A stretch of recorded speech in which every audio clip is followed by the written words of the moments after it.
From New York City, the makers of Clippercraft clothes for men and 1,036 leading retail stores from coast to coast present the world's most famous detective, Sherlock Holmes.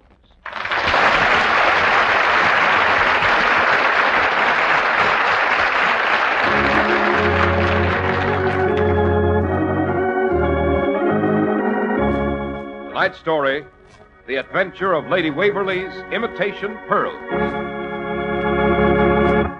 Well, here we are again in Dr. Watson's cheerful study. The lamps have been lit, and from outside comes the steady drip of a soft spring rain mixed with fog. Yes, Mr. Harris, this sort of weather always reminds me of Baker Street. Mm-hmm.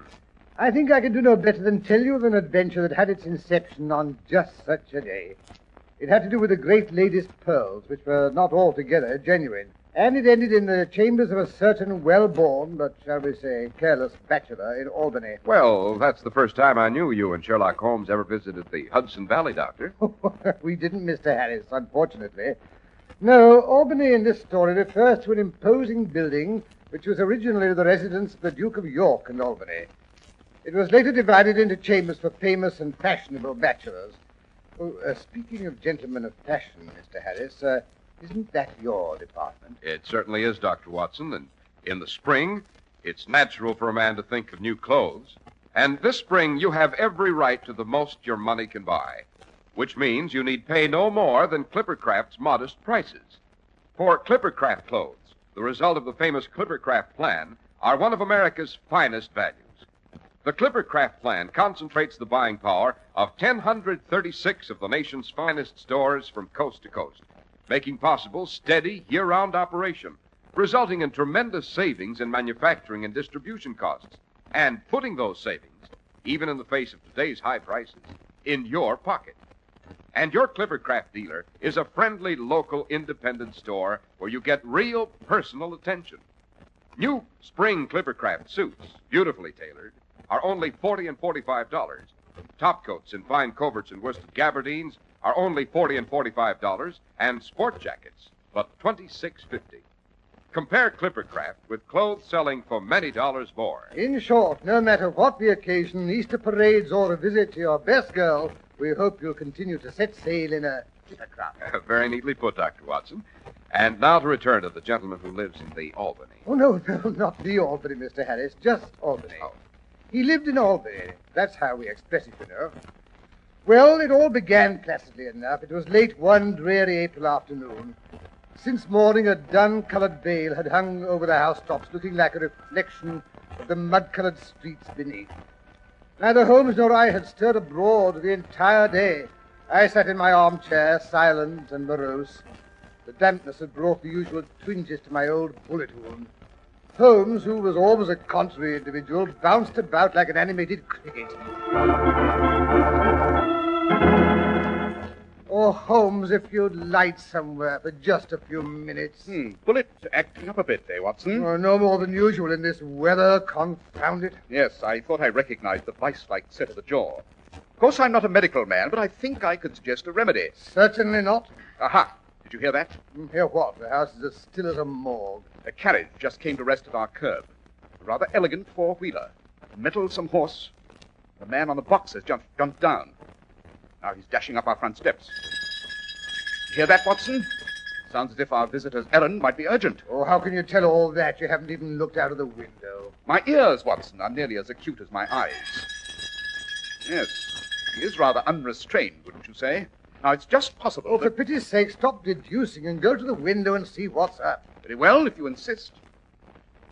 Yes, the four-wheeler turns out to be an elegant equipage with the name Blevin and Fossiter embossed in discreet gold lettering on the door. Oh, you mean it's a delivery van? Dear me, no. Blevin and Fossiter do not deliver. They escort whatever valuables come within their purview to their destinations in what is practically a private carriage. You wouldn't expect to see Lady Blenkinsop's emeralds or the Countess of Whistleworth's rubies drive up in a lorry. The Blevins and Fossiters are jewelers. You go to the head of the class, Watson. I wonder what's wrong at Blevins and Fossiters and why the man on the box has left his conveyance unattended to pay us a visit. Ah, here he is now. Come in, come in. Holmes, for once you were wrong. He's not a coachman. He's a young gentleman in an elegant ulster and a billycock hat. I didn't say he was a coachman. I said he was the man on the box. Why are you driving your own carriage, young man? What's happened to your usual coachman? Well, that's what I came to see you about, Mr. Holmes. You are Mr. Sherlock Holmes, I take it? Quite. Old Burbage, he's our driver, has been bludgeoned, and the contents of Lady Waverly's box is stolen. Burbage was inside the carriage, slumped on the floor. His forehead was still bleeding. However, he was coming to when we found him. Was he badly hurt? I don't think so. There's no evidence of a skull fracture, just a lump over the left eyebrow. I drove him home, of course, and his wife put him to bed with a poultice. Was he able to describe what had happened to him? Oh, yes, he was quite rational. Then why didn't you bring him along with you? Oh, I couldn't, don't you know. He was in his underwear. Oh, rubbish. Well, I'm doing my best, Mr. Holmes. I'm at my wit's end. Of course, when my uncle hears of this, I shall probably be sacked. I never wanted the job of playing nursemaid to all those confounded jewels. Oh, I'll admit I should never have taken that nap. Easy there, young man. No good becoming incoherent. If you want us to help you out, you'll have to pull yourself together. Oh, by the way, I'm Dr. Watson, Mr. Holmes' colleague and biographer. Which is nothing to brag about, Watson. Oh, I say, I am sorry. I don't know what's happened to my manners. I haven't even presented my card. Allow me. Read it, Watson. Archibald Trotwold Possitor. And down in the corner it says representing Blevin and Possitor. That's my uncle. I mean the Possitor, the one who owns most of the firm. I see. How long have you been in his employ? Well, just a little over 2 months. Oh, I did so want to make good on Jenny's account, you know. She's my wife. And a darling. We've been married 5 weeks last Tuesday. Oh, that's charming. Watson, don't interrupt. In what capacity does your uncle employ you, Mr. Foster? Well, it's not a very impressive position, I'm afraid. I sit in the carriage and make sure everything's safely delivered to the proper address. When a firm deals in the commodities your uncle sells, young man, I should say that's a position of considerable responsibility. Oh, yes. I've had jewels amounting to $250,000 in my possession many times. And I assure you, if there had been anything like that in the carriage today, I shouldn't have dreamed of going home for lunch and taking a bit of a nap. So, you went home and had a nap? Yes, sir. You see, I had a touch of a toothache. Besides, I missed seeing Jenny at breakfast. I do hope you understand, sir. Quite. And where did you leave the carriage with the undelivered packages? Oh, just out in front, Mr. Holmes. It shouldn't have been too much of a risk. Burbage has been with the firm over 30 years. He's thoroughly reliable. Besides, I'd already delivered the really valuable articles, Mrs. Huddlestone's emerald earrings and the Duchess of Heppelworth's diamond stomacher. There was only Lady Waverly's box left, Mr. Holmes. And it certainly never occurred to me anyone would want to lift that. What was in Lady Waverly's jewel box? Oh, just her pearls and a tea service. Oh, that's a bit thick, eh, Holmes? Just some pearls and a silver tea service. I take it the service was silver, Mr. Possitor. Well, only superficially. She had sent it to be replated, you see. And the pearls were imitations, too. Fairly good ones, I'll admit. She'd had them restrung. She keeps the real ones in the vault. Cagey old girl, eh, Holmes? Fortunately for her. Well, that's my point exactly, Mr. Holmes. Oh, it'll ruin our reputation to know there's been a theft of any kind. People will be decidedly skittish about having us repair their jewels if they hear of it. I don't know what my uncle will say. When did you first discover something was wrong? Well, when Jenny woke me from my nap. I hadn't meant to take more than 40 winks, but it was nearly 2 o'clock when she started to shake me. Archie! Archie, darling! Hmm? Archie, wake up! Oh, it's too early to get up. Archibald, you are up. At least you ought to be. It's the middle of the afternoon. And Cook says the carriage has disappeared. What carriage?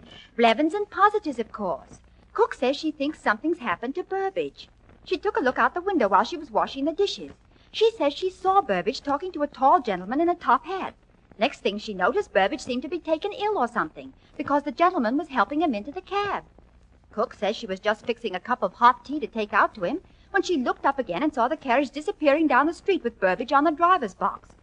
So he must have recovered, I guess. Oh, but that's impossible. I mean that he'd drive off like that. Maybe he wasn't feeling very fit and decided he'd go home, too. Oh, don't be ridiculous. Burbage wouldn't do that, not without letting me know. Well, he has. So there. And I'm not ridiculous. Oh, there, darling. I didn't mean it. You did so. You just don't love me anymore. Oh, I do. I love you madly. I haven't time to discuss it now. Where's my hat? I've got to go out and find that confounded carriage.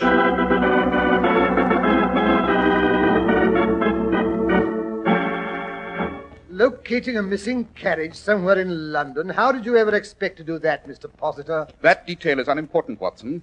It's obvious Mr. Possitor was successful, inasmuch as the carriage is now standing at our curb. By Jove, I'd forgotten that. Well, as a matter of fact, it wasn't too difficult to locate the carriage. I hadn't gone more than a square or so when I ran into our local policeman, who was on his way to see me. Jenny and I live in South Kensington. Well, the bobby reported that Blevins and Possiter's carriage was standing in front of the Victoria and Albert Museum without a driver. And would I be so good as to remove it, as it was impeding traffic?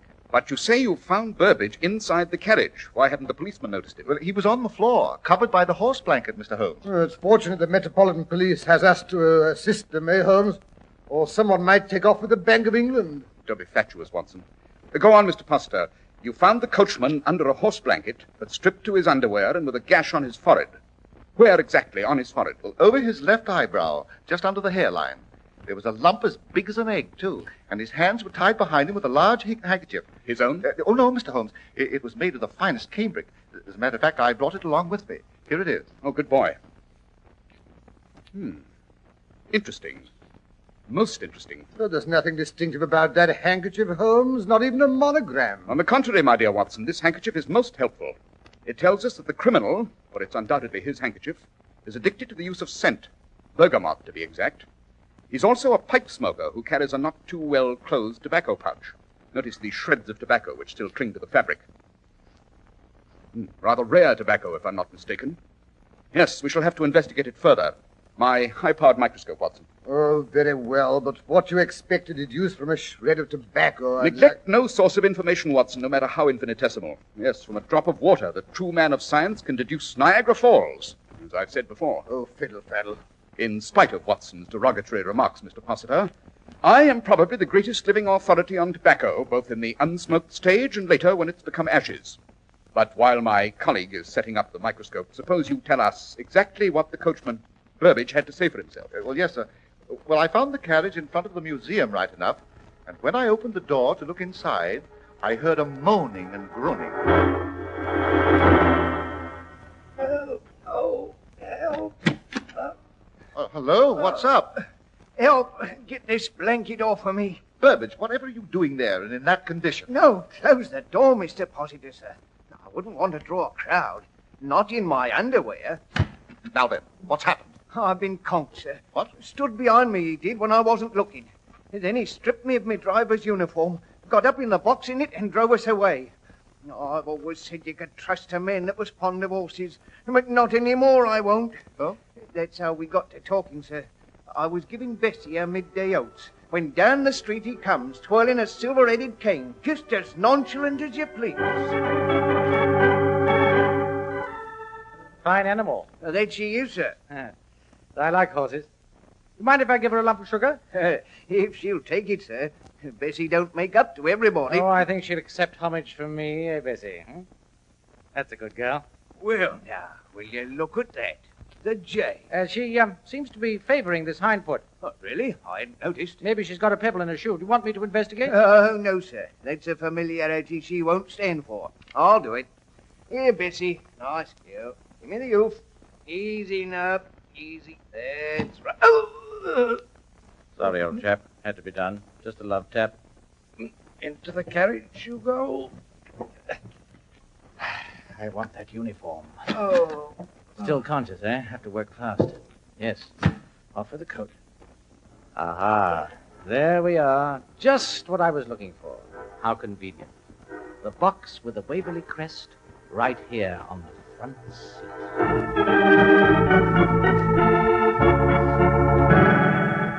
And so he stripped poor old Burbage, Mr. Holmes, and tied his hands with that handkerchief, after which he drove the carriage away in Burbage's uniform. But only as far as the Victoria and Albert Museum. At which time he removed the Waverly box and disappeared at his leisure, still wearing Burbage's clothes. No one would think of questioning a man carrying a large, important box if he were wearing Blevins and Possiter's uniform. What size is Burbage, Mr. Possiter? Oh, about my height, 5'11", I should say, but a bit heavier built. I don't suppose you have any idea who the thief could be, Mr. Holmes. No, his description doesn't tally with any of our better jewelry robbers. What description? Not a word's been said as to what the man's like, aside from the fact that the cook says he wore a top hat. On the contrary, Watson, he's about 5'11", or he wouldn't have disappeared wearing Burbage's uniform. He's left-handed. The position of the wound on Burbage's brow gives us that interesting fact. His linen is of fine quality, witness the handkerchief. He uses bergamot, and he buys the most expensive brand of Latakia tobacco, a variety carried by only 2 tobacconists in all of London. And last but not least, when it comes to robbery, he's an amateur. But How can you know that? No professional jewel thief would run away with false pearls and silver plate. There could have been an accident. Not at all, Watson. According to Burbage's account, he recognized the box belonging to Lady Waverly. In fact, he probably expected to find it there. You mean the thief must be someone connected with our establishment who knew the box was in the carriage? Not necessarily. It could just possibly be an intimate of Lady Waverly who knew she was expecting delivery. But why bother with imitation pearls and plated silver? That, my dear Watson, is what makes this case worth investigating. But where are we to begin? With a visit to my friend Philip Ashton, who runs a small but select tobacco shop in the Burlington Arcade.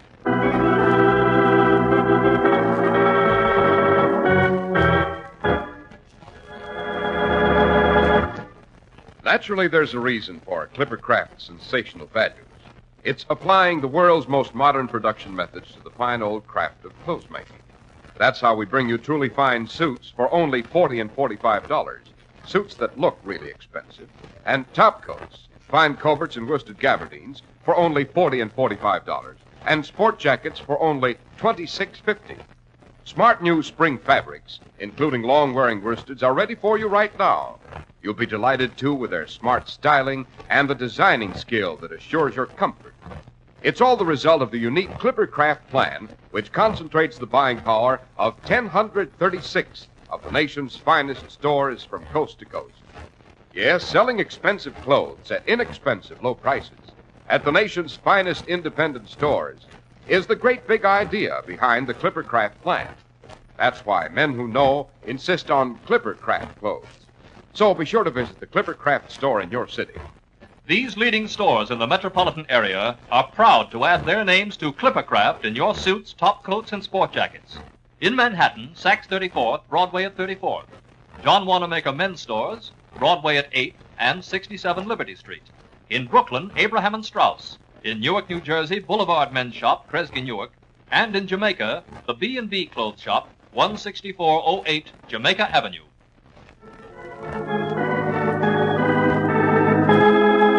And now back to Sherlock Holmes and Dr. Watson. We find them standing in front of a counter, sniffing the contents of several elegant glass jars filled with tobacco.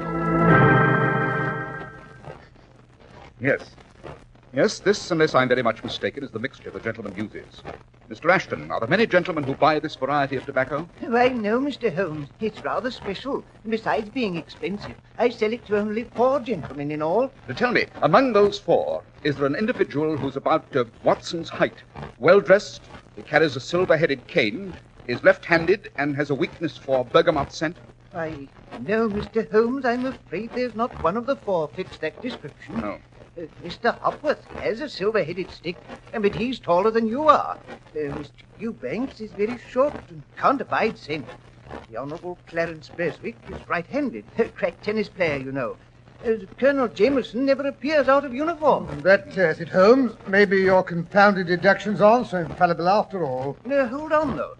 There was a young gentleman came in yesterday answering that description. He purchased some of this tobacco? No, the young lady bought it for him. She buys it for all her admirers. He seemed rather shy about accepting a present from a lady, but she laughed and said she expected a present from him in return. Said he had never given her a proper present like some of her admirers. Can you remember the gentleman's name? I'm afraid not, Mr. Holmes. She didn't mention it. Just called him Freddie. But I do know the lady's name, sir. Fine lot of good that'll do, eh, Holmes? One blind alley after another. Stop burbling, Watson. What is the lady's name, Ashton? Violet DeVita, the new prima donna at the Gaiety. The one there's been all that talk about. Of course, Holmes. That's the girl the King of Portugal was supposed to have been so crazy about. Showered her with jewels. She's supposed to be one of the reasons he lost his throne. So is every publicity-hungry actress in Europe. You mustn't believe everything you read in the papers, Watson. Oh, balderdash. Well, what do we do now? Now, let me see. It's just half an hour till curtain time. Dear little Violet should be putting on her makeup. I think if we drop around to the Gaiety, we might persuade the lady to show us the latest addition to her jewel collection.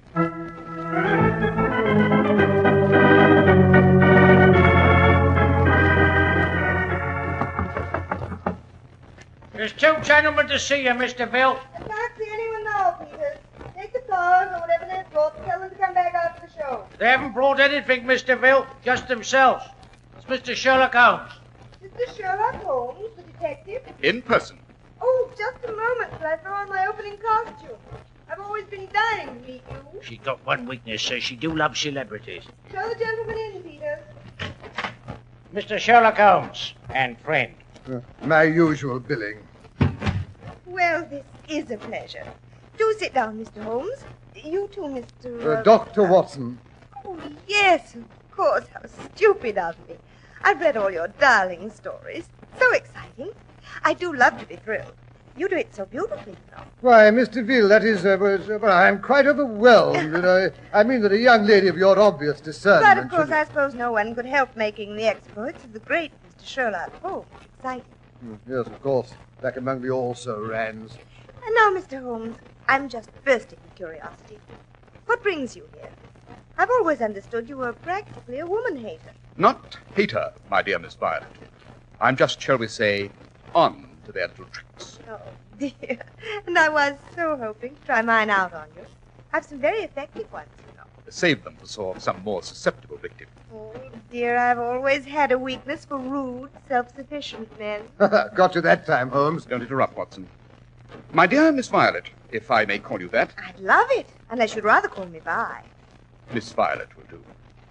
I've come to warn you not to accept a present of jewelry from a certain fashionable young man. Gracious, I wonder which one you can mean. A girl in my position gets so many presents, you know. Suppose I specifically warn you against accepting pearls from a gentleman whose name is, shall we say, Freddie. Oh, this is fascinating. Why shouldn't I accept them, Mr. Holmes? Because he acquired them in a rather unorthodox fashion. I do believe you're trying to tell me Freddie stole them. Oh, but that's delicious. If you only knew how deliciously ridiculous. Freddie just couldn't possibly have stolen those particular pearls. Then you have already accepted them. What makes you jump to that interesting conclusion, Mr. Holmes? My dear Miss Violet, you will never make a great dramatic actress until you learn to control your reactions. When I first mentioned the pearls, your eyes darted quickly to your makeup box to see if they were in sight. Then when I intimated they might have been stolen, you couldn't resist closing the lid. This is ridiculous, Mr. Holmes. Freddie wouldn't steal anyone's pearls. Oh, I'll admit he's hot-headed and impulsive, but he wouldn't steal. Are you sure? How well do you know Freddie, Better than you do, at any rate, Mr. Holmes. I may not be a great dramatic actress, but I do recognize the gift when I see it. You didn't come here to warn me not to accept any pearls. You came here to find out who gave them to me. You don't even know Freddie's last name. Sorry, but you won't get it from me. Don't you think you're getting a bit rash, my dear Miss Violet? I mean, why risk getting on the wrong side of the law for a string of imitation pearls? Imitation? Yes. Don't be silly, Mr. Holmes. Freddie's pearls are real, right enough. They've been in the family for years. What makes you think he's given you the real ones, Miss Violet? Surely you must know Freddie has other, interests. If you mean that bandy-legged little soubrette at the Savoy, I know all about that. It was all over months ago. Then why did he give her the real pearls just half an hour ago? Mr. Holmes, you're a brilliant detective. But you should not underrate feminine intelligence. It was a beautiful trap, Mr. Holmes, but just a bit too obvious. Now, if you'll excuse me, I hear the overture. My public is waiting. Do come again, Mr. Holmes, when you've thought up some more tricks. Now, if you don't mind leaving. Not at all. Thank you. We've quite finished. Yeah, interesting female, eh, Holmes? I don't know when I've more thoroughly enjoyed an interview.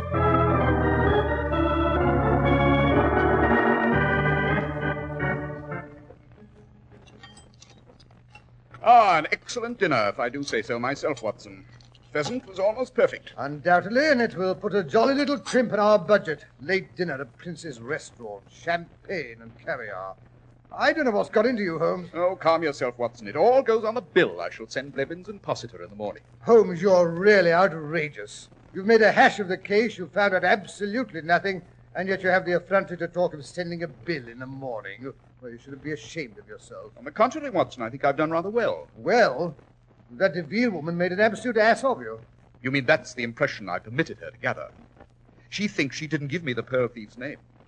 Actually, she spelled it out in block letters when she admitted they'd been in Freddie's family for generations. Whose pearls were they, Watson? Lady Waverly's, of course. Then putting two and two together, the thief must be a Waverly as well. Sir Freddie Waverly is a well-known young man about town with a weakness for ladies of the theatre. It's as simple as that. You mean he's stolen his own mother's pearls? His stepmother's, Watson. Freddie's always resented her. If his father hadn't married for a second time shortly before his death, Freddie would have inherited the pearls years ago. But why all this bother about imitation pearls? Freddie doesn't know they're imitations. It's never occurred to him that his stepmother keeps the real ones in the vault. Yes, Bill, if you're so sure of yourself, why not go to him and demand he return the silly things? If we were that gauche, Watson, the lady would probably refuse to give them up. No, you may count on it. Miss Violet will return them to him of her own accord as soon as the performance is over. And how do you reach that interesting conclusion? Freddie may not suspect that they are imitations, but dear little Violet is not so naive. Once you were out of the way, you can count on it, she rushed back and bit into the necklace. Yes, I don't imagine she took her discovery very placidly. They must have had an interesting performance tonight at the Gaiety. Yes, but Holmes, that performance was over nearly 20 minutes ago. We'd better get ourselves along to Sir Freddie's flat, wherever that is, or Miss Violet will get there ahead of us. Chances are she won't wait to remove her makeup. My dear Watson, why do you think I ordered a table in the window? Sir Freddie Waverly resides just opposite there in the impressive architectural monstrosity known as Albany, in flat 2A to be exact. I say, Holmes, there comes a carriage tearing down the street.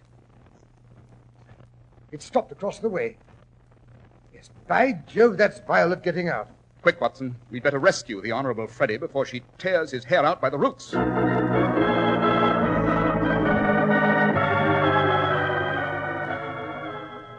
Down this corridor, Watson. Yes, there's Miss Violet. Just going to 2A now. Violet, darling. But how jolly to see you here. I mean, I hadn't hoped so soon, that is. You would have received the pearls this afternoon. Those pearls! How dared you give me those pearls? I've never been so insulted in all my life. Oh, come off it, Vi. You've accepted jewelry from gentlemen before this? Yes, jewelry, not paste. Violet, what are you raving about? What sort of a fool do you take me for? Do you think I don't know the real ones went to that little scarecrow at the Savoy? Well, give her these. She can put them on her poodle. If you don't mind, Miss Violet, I'll relieve you of those pearls. And we may as well collect the tea service while we're at it, Watson. I see the boxes standing just inside the door. What is this, a burglary? You should recognize the symptoms, Sir Freddie. If you think I've got to stand here and let two Oh, don't be a bigger idiot than you can help, Freddie. This isn't a thief. Sherlock Holmes. And don't be alarmed, Sir Freddie. These are not the Waverly pearls. Those are quite safe in Lady Waverly's bank vault. You mean that little floozy hasn't got them? Do dear me, no. That was just a trick on Holmes' part. Why, you unspeakable... Yes, Miss Violet. You should never underrate the masculine intelligence, you know. Particularly when it belongs to Sherlock Holmes.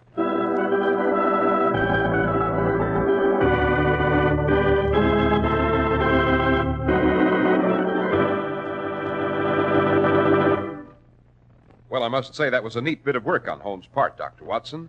And now, how about a hint about next week's story? All right. Well, next week I'll tell you how Holmes made a startling and dramatic appearance after several years' absence, and how we stalked a tiger who carried one of the most ingenious and deadly weapons Holmes was ever threatened with.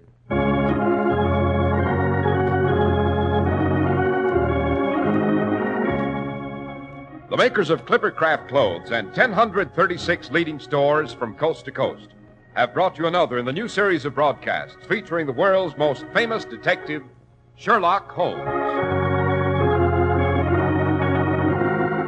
Our stories are based upon the character of Sherlock Holmes, created by Sir Arthur Conan Doyle. Sherlock Holmes is played by John Stanley, Dr. Watson by Alfred Shirley, and the dramatizations are by Edith Meiser. Sherlock Holmes is produced and directed by Basil Lochran, with special music by Albert Berman.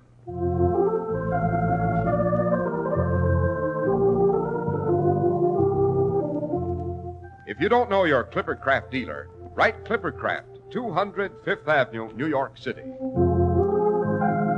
Be sure to listen next Sunday to Sherlock Holmes in the Adventure of the Empty House.